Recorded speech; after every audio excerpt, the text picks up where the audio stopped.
San Pío X, el Papa de la Eucaristía.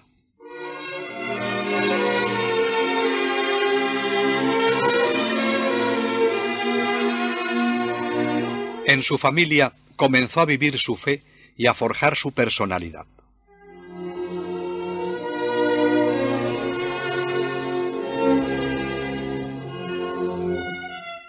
San Pío X gobernó la Iglesia católica con firmeza y suavidad en una época en la que ésta se enfrentaba a un laicismo muy fuerte, así como a numerosas tendencias del modernismo en los campos de los estudios bíblicos y la teología. Introdujo grandes reformas en la liturgia y facilitó la participación del pueblo en la celebración eucarística. Permitió la práctica de la comunión frecuente y fomentó el acceso de los niños a la Eucaristía. Promovió mucho el estudio del catecismo y ordenó la confección del Código de Derecho Canónico. Falleció en Roma el 20 de agosto de 1914 y fue enterrado en las grutas vaticanas hasta que en 1951 sus restos incorruptos fueron trasladados a la Basílica de San Pedro, bajo el altar de la Capilla de la Presentación, donde están expuestos a la veneración de los fieles. En muy pocas palabras nos resume su vida la lápida de su sepulcro. Pío X, pobre y rico, suave y humilde, de corazón fuerte, luchador en pro de los derechos de la Iglesia, esforzado en el empeño de restaurar en Cristo todas las cosas. Fue beatificado el 3 de junio de 1951 por el Papa Pío XII y canonizado el 3 de septiembre de 1954 por el mismo Papa. La Iglesia celebra su memoria litúrgica el 21 de agosto. Pío X no es del pasado, sigue presente entre nosotros. El bondadoso, el dulce, el eucarístico Pío X vive en el corazón de la Iglesia católica, en el impulso nuevo que él imprimiera al Evangelio de Jesús, hecho carne de palpitante realidad en nuestro mundo de hoy. Es un santo de siempre. Su influencia es poderosa por su santidad y por el bien que hizo a la Iglesia católica. Su poder de intercesión es proporcionado al grado de su santidad y a su ingente labor de gobierno y apostolado, que tanto renovó y avivó el espíritu religioso, y tan hondas y saludables reformas introdujo en la Iglesia, con efectos palpables de renovación espiritual. Su vida es ejemplo para todos, y especialmente para los sacerdotes. Su figura noble y bondadosa nos es muy cercana para todos, y le sentimos presente, aunque pasen los años. Su lema apostólico fue la norma de su acción: instaurar todas las cosas en Cristo.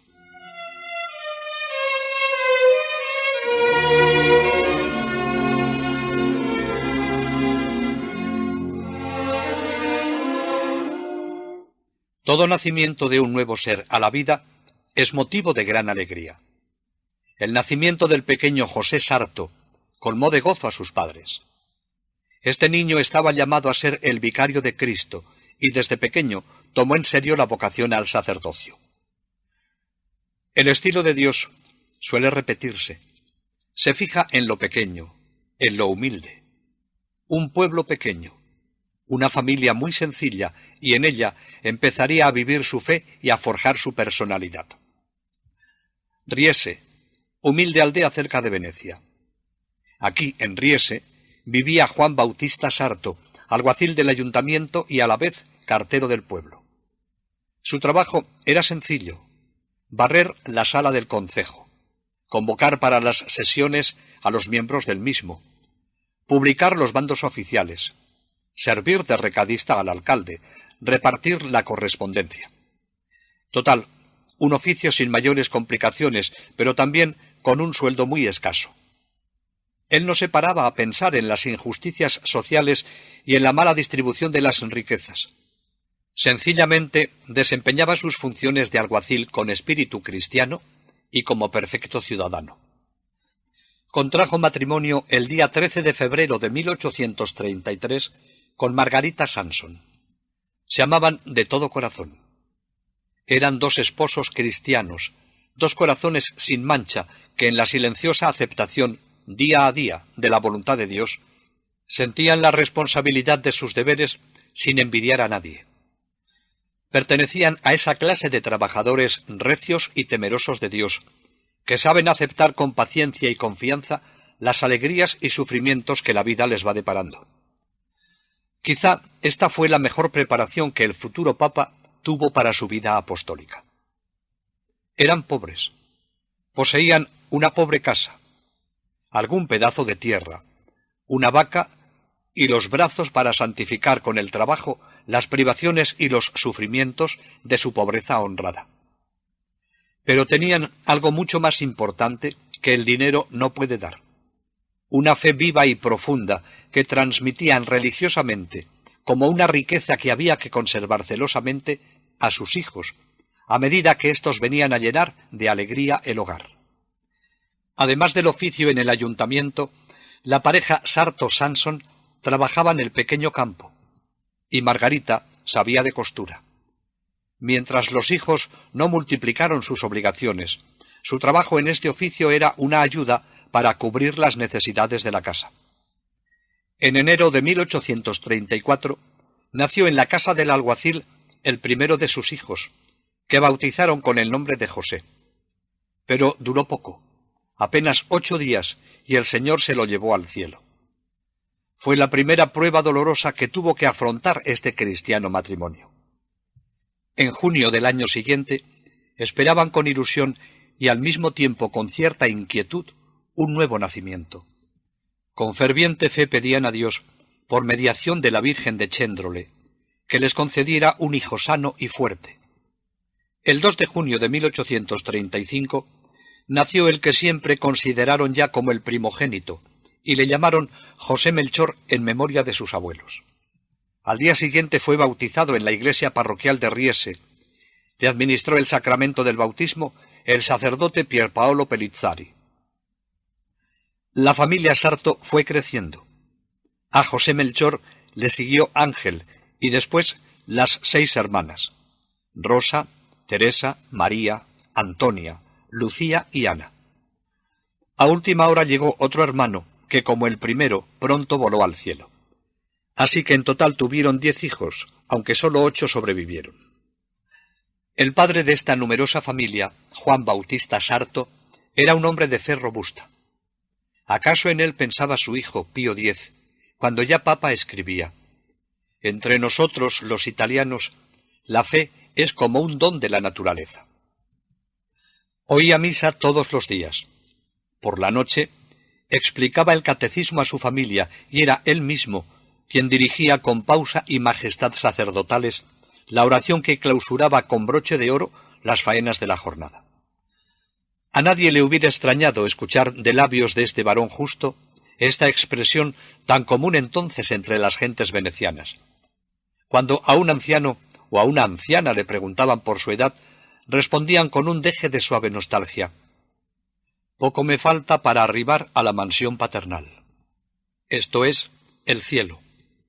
Y es que en su concepto reciamente cristiano de la vida, este mundo no es una habitación permanente, es una posada transitoria. Su casa es la de nuestro Padre, Dios, y se regocijan al pensar que con la edad se acortan las distancias que los separan de aquellas mansiones eternas, gloriosas y esplendentes. Margarita, su esposa, es el prototipo de esas mujeres que ponen su vida cristiana en el centro de su existencia, muy cercana en espíritu y trabajos a las madres de muchos sacerdotes. La oración de la mañana en la iglesia parroquial fue durante toda su vida el mejor aliciente de su virtud. Durante la semana no podía pensar en descansar. Desde la mañana a la noche su vida era un continuo trajinar. El esposo, los hijos, las diferentes faenas domésticas constituían toda su actividad. Sólo los domingos y las fiestas constituían para ella un poco de descanso. En un retrato que de ella se conserva, lo que más llama la atención en él es su semblante. Un semblante serio, meditativo, al que parece asomar su alma serena y llena de calma, aunque rebosante de preocupaciones. Debió de ser una joven llena de dignidad y distinción natural.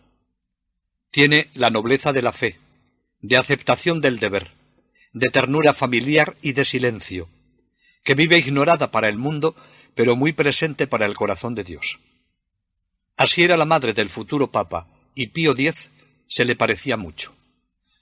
Los grandes amores de mamá Margarita fueron Dios, su esposo y sus hijos.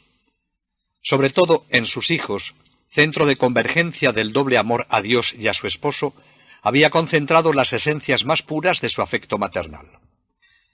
Los educó en los sanos principios de la religión católica, entregándose con toda ilusión y dedicación a este sagrado deber. Sabía que esta era su primera responsabilidad, la formación del alma de sus hijos para templos y altares de la Santísima Trinidad, y consiguió de ellos los frutos que de semejante siembra podían esperarse. Cuentan los biógrafos de Pío X que cuando éste fue promovido para el obispado de Mantua, quiso visitar a su madre antes de hacer la entrada triunfal en su ciudad episcopal. Fue una visita llena de emoción y afecto. Para expresarle los frutos de su entrega, le tendió la mano mientras le decía: «Mire, mire usted, mamá, mi hermoso anillo pastoral».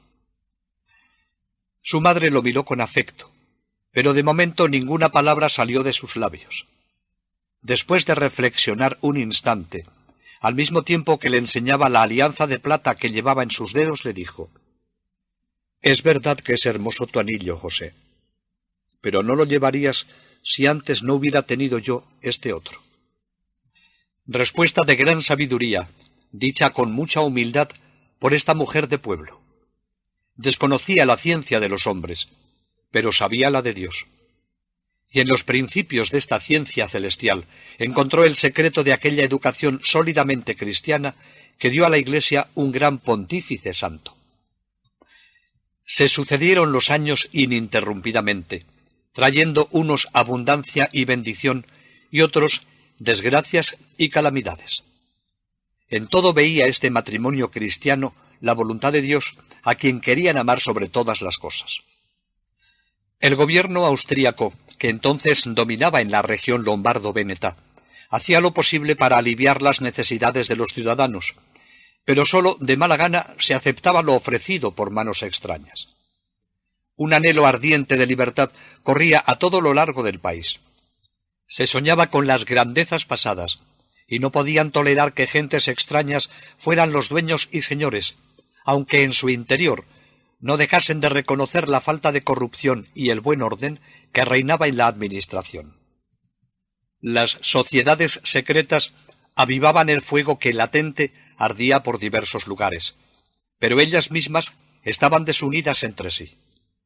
Se habían encubierto bajo nombres comunes como carbonarios y caldereros, siendo ambas independientes del movimiento de la libertad, llamado Joven Italia. Siempre estallaban nuevas insurrecciones, y en distintos puntos se realizaban sangrientas refriegas que eran reprimidas. Las guarniciones austríacas se vieron reforzadas por este motivo, y los odiados uniformes, en vez de disminuir, fueron aumentando. Hasta la pequeña aldea de Riese llegaban noticias de la inquietud política. Juan Bautista Sarto no era ajeno a esta situación, pero cargado de preocupaciones no tenía tiempo para la política, y demasiado modesto no se hubiera atrevido a exteriorizar sus opiniones. Pero sobre todo, la solicitud y los cuidados por su creciente familia absorbían completamente sus pensamientos.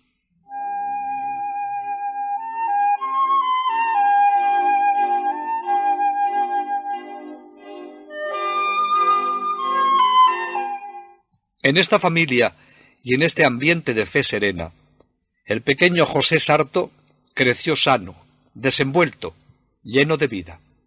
Jugaba y corría por el pueblo con los chicos de su edad. Bepi, como le llamaban familiarmente, creció enredador y vivaracho. A su padre le prestó desde muy pequeño buenos servicios, llevando los recados en 2 brincos y cuidando de la vaca en el prado. Fue siempre un niño leal, sin exigencias de niño caprichoso. De su padre había heredado un elemental sentido de la justicia y la verdad, y de su madre, piedad sincera. Empezó pronto los estudios elementales, y desde los primeros días llamó la atención del maestro su intensa pasión por el estudio, sostenida por una precocidad de ingenio no corriente y por una voluntad seria y positiva. Sus compañeros no dudan en afirmar que era el mejor de la escuela. Era tan aprovechado que cuando el maestro tenía que ausentarse de la escuela, no hallaba solución mejor que la de encargar de su sustitución al pequeño Sarto. Pero tenía un carácter que fácilmente se dejaba arrastrar por los impulsos. Ante su exuberante vitalidad estaba alerta su madre. También estaba alerta, quizá con alguna rudeza, el maestro de la escuela, pero sobre todo estaba vigilante él mismo, con el esfuerzo continuo de su voluntad que reprimía los ímpetus que le nacían de dentro y sabía dominarlos porque era bueno. Su genio era vivo, pero tenía dentro del corazón el sentimiento de las cosas de Dios, y ardía en su alma una gran devoción por la Virgen del santuario de Chéndrole, una iglesia blanca y pequeña a las afueras del pueblo, donde peregrinaba con otros muchachos de su edad, invitándoles a rezar con él delante de aquella venerada imagen de la Virgen Santa, a quien el pequeño José, junto con su pequeña aldea, llevaría en el corazón durante toda su vida. Cuando el coadjutor, don Horacio, le dijo si quería ser monaguillo, el muchacho saltó de alegría por dentro. Nada mejor podía ofrecerle. Sólo encontraba la dificultad para responder las oraciones en latín, pero pronto se disiparon ya que el sacerdote le enseñaría, y también le enseñaría a tocar el órgano. Había descubierto las grandes dotes que tenía para la música y la excelente voz para el canto. Desde entonces, José ya no tenía tiempo para correr con sus amigos por los campos.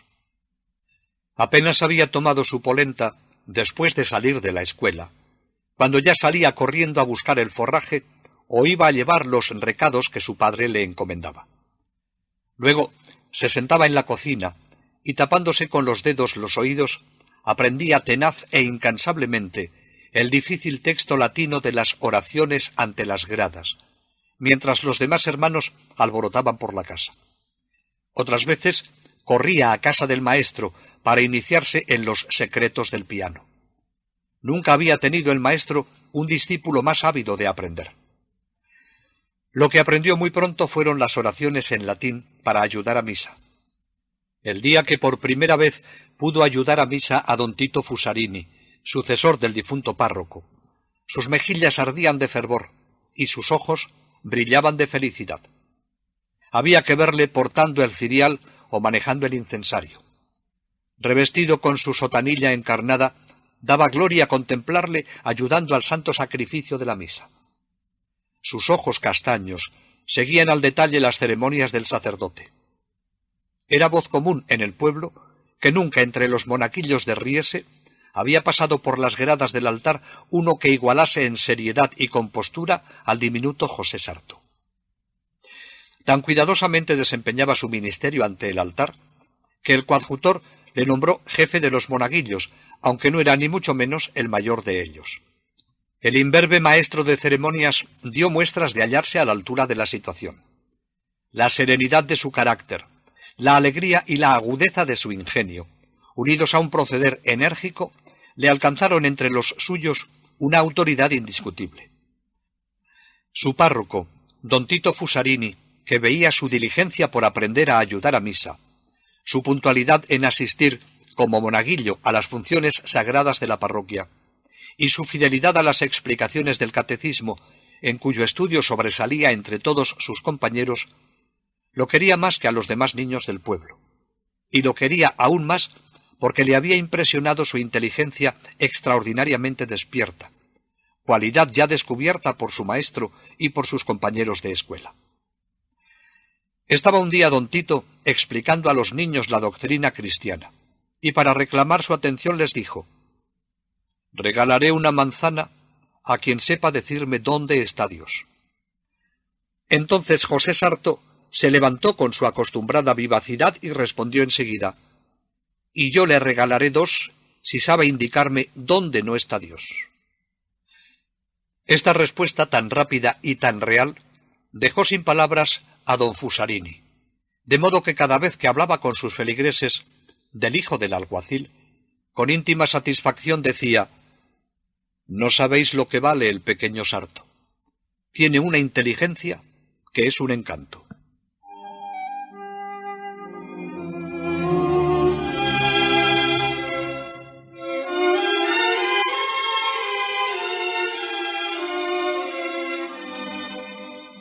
No se limitarían sus estudios de latín a saber responder en la misa. Como don Horacio daba clases de latín a un sobrino, le ofrecieron a José asistir a las clases. El ofrecimiento le cogió tan de sorpresa que no pudo menos de exclamar: «¿Estudiar yo latín?». Su amigo, riéndose, le dijo: «A lo mejor un día puedes llegar a ser coadjutor». Sorprendido, casi no supo qué responder. Luego le dijo: «Mi padre quiere que yo sea alguacil como él. ¿Acaso algún día pueda llegar a ser secretario del ayuntamiento? Pero, ¿sacerdote? No, aún no he pensado nunca en ello. Por otra parte, tampoco tenemos dinero para estudiar». Con alegría le comunicó el pequeño José a su madre el ofrecimiento. Largo rato contempló Margarita a su primogénito cuando éste le soltó su idea. Margarita soñaba con que su hijo fuese sacerdote. Si el sacerdote le enseñaba latín, habría dado el primer paso hacia la meta que secretamente soñaba que alcanzase su hijo. Gustosa accedió a ello, y el padre, después de algunas vacilaciones, pues no veía para qué le podría ser útil el latín, estuvo también de acuerdo. Desde entonces, todos los días iba a la capellanía para aprender con su amigo la misteriosa y difícil lengua de la Iglesia. También supo ganarse el corazón de don Horacio, en el que ocupaba un lugar preferente. Como en la escuela, aquí también se mostró como un discípulo aplicado e inteligente, aprendiendo la gramática latina con tal facilidad que el sacerdote tenía que hacer un gran esfuerzo para disimular su admiración. José sabía responder a la ayuda que tenía que prestar en su casa y a sus estudios. Cuando iba a los prados a cuidar la vaca, colocaba su libro de latín sobre sus piernas y declinaba y conjugaba con toda la fuerza de sus pulmones. Un día que pasaba por allí el párroco, al ver el interés con que estudiaba el latín, le preguntó: «¿Por qué quieres tú aprender latín? ¿Es que quieres ser sacerdote?». Otra vez le volvían a hacer la misma pregunta. Desde que su amigo se lo había dicho, no había podido echar el pensamiento de su cabeza.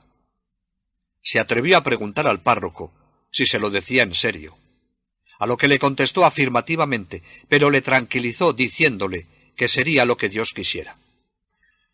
En realidad, a la vez que el muchacho crecía con él la vocación al sacerdocio. Era el verdadero centro de su vida. A las afueras de Riese, en la capilla dedicada a la Santísima Virgen, conocida con el nombre de la Virgen de Chéndrole, era donde prefería rezar. Allí, a los pies de la Madre de Cristo, ponía todos los anhelos de su corazón. Es posible que fuera la primera a quien confió su secreto deseo de consagrarse a Dios. Más tarde, este santuario le fue especialmente querido. Era para él como una mano que le sujetaba a los más dichosos recuerdos de su infancia.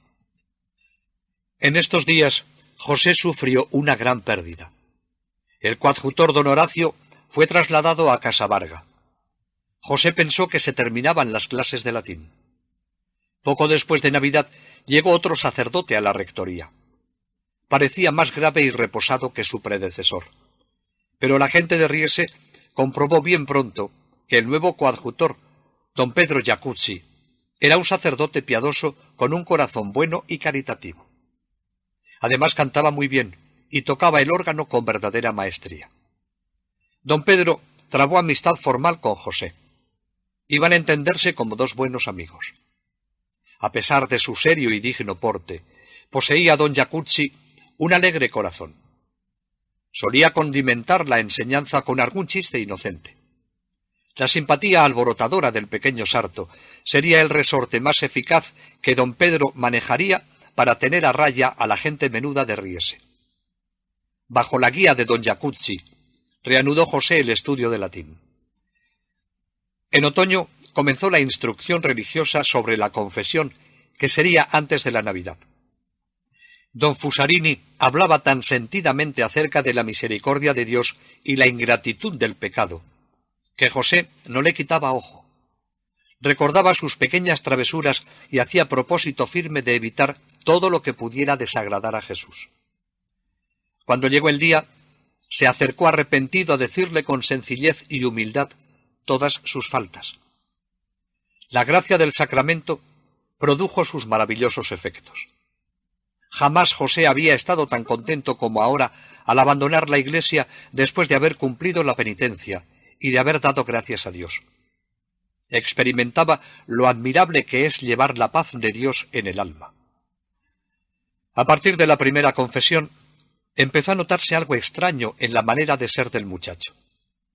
Cada día se sentía más atraído por la Sagrada Eucaristía. Todavía tenía que esperar unos años para ser admitido al banquete celestial. Pero se preguntaba por qué se haría esperar tanto tiempo a los niños para poder acercarse a la comunión eucarística. La mayor parte había cumplido ya los 14 años cuando se les permitía recibir a Dios. Muchos años le parecían a quien con tanta impaciencia deseaba recibir a Jesús en su corazón. Un día se armó de valor y le expuso a don Pedro sus inquietudes. El sacerdote no pudo menos que responderle que esa era la costumbre y que él no podía cambiarla. No contento con esta solución, acudió al párroco, que le contestó lo mismo que el coadjutor, pero le animó a que se lo expusiera al obispo, puesto que en verano venía a confirmar en Asola, y también José recibiría entonces este sacramento. Prometió hacerlo así. Nunca el pequeño Sarto había anhelado tanto la llegada del verano como ahora. Y por fin llegó el gran día. Acompañado del padrino y de su madre, partió para Asola para recibir el sacramento de la confirmación. El obispo coadjutor Sartori le puso la mano sobre la frente, le ungió con el crisma de la salud, y José recibió el sello del Espíritu Santo con gran piedad y profundo agradecimiento. Cuando su madre se dispuso a regresar, él la pidió que esperara un poco. Se fue a la casa parroquial donde estaba el obispo reunido con los sacerdotes, y superando las dificultades que le pusieron para entrar, se coló hasta la sala. Un poco apurado se encontró a la vista de tantos sacerdotes, pero don Fusarini le hizo señas animándole para que llegara hasta el obispo a hacerle su petición.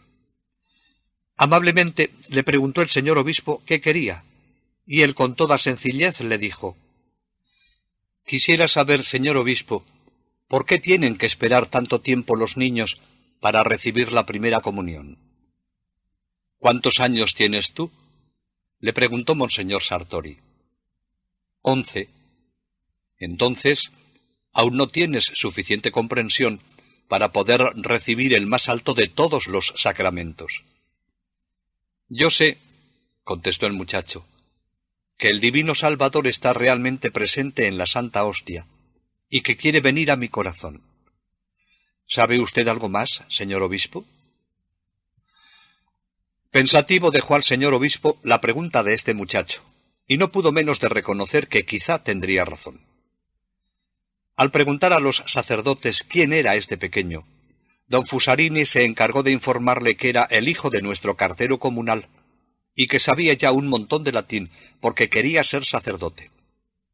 «¿Quieres ser sacerdote?», le preguntó el obispo.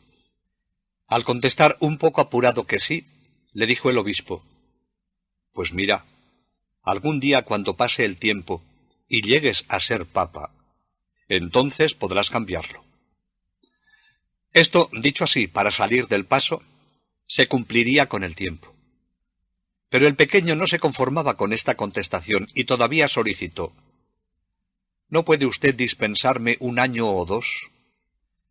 Le dijo que ya hablaría con su párroco. Reconoció que un muchacho tan inteligente como él no debería esperar tanto tiempo. El párroco le aclaró que tenía padres honrados y piadosos, y que además tenía buen corazón. Con alegría escuchó el párroco las últimas palabras del obispo. «Bajo mi responsabilidad Déjele hacer la primera comunión el año que viene. A la mañana siguiente le faltó tiempo a José para ir a preguntarle al párroco la respuesta que le había dado el obispo. El sacerdote, emocionado, poniendo las manos sobre los hombros del muchacho, le dijo: «El señor obispo me ha autorizado para que en la próxima Pascua pueda admitirte a la mesa del Señor. Esta es una gracia muy grande. Ahora, a ver si pones de tu parte todos los medios que estén a tu alcance para hacerte digno de esta merced y alcanzar una preparación conveniente». La alegría del muchacho fue inmensa.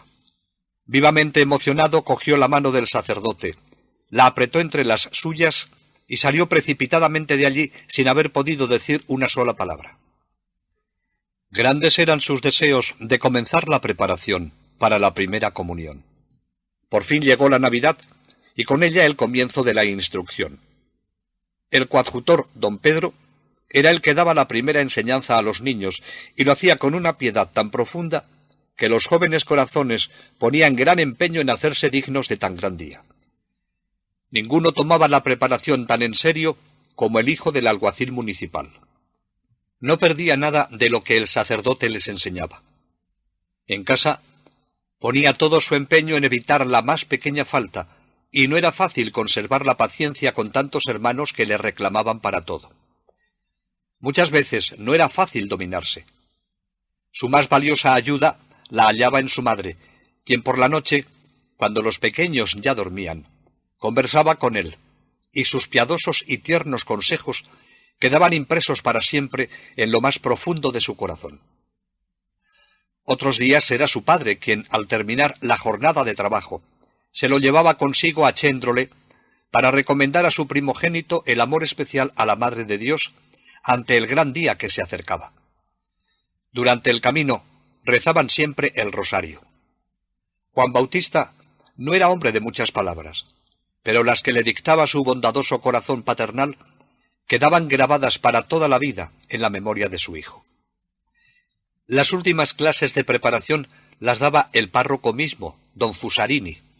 Con gran contento pudo observar que el que mejor preparado estaba, de entre todos los que iban a hacer la primera comunión, era el más joven, que no tenía más que 11 años, y no cesaba de dar gracias a Dios por la generosa gracia que el señor obispo le había concedido. Llegó por fin la Pascua, y el día tan deseado, el tercer día de la fiesta, el 6 de abril de 1847, recibió a Jesús en su corazón. Cuando, concluido todo, abandonó la iglesia, brillaba en sus ojos un resplandor maravilloso. Ni una sola palabra pronunció en el camino de regreso. Estaba lleno de gozo con la presencia de Jesús en su corazón. Por la noche, su madre le dijo que este día no debía olvidarlo nunca.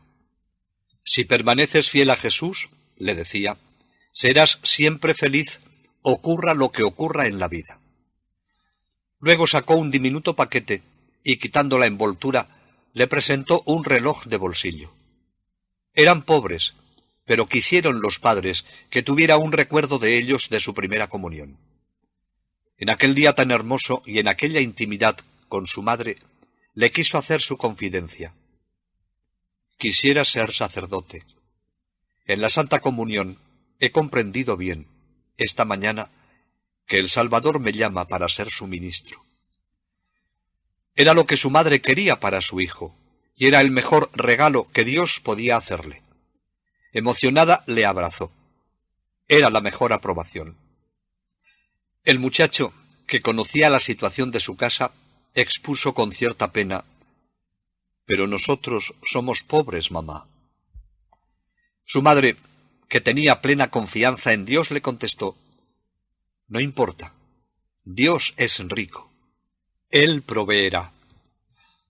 ¿Cómo llegar al sacerdocio con los pequeños recursos de Juan Bautista Sarto?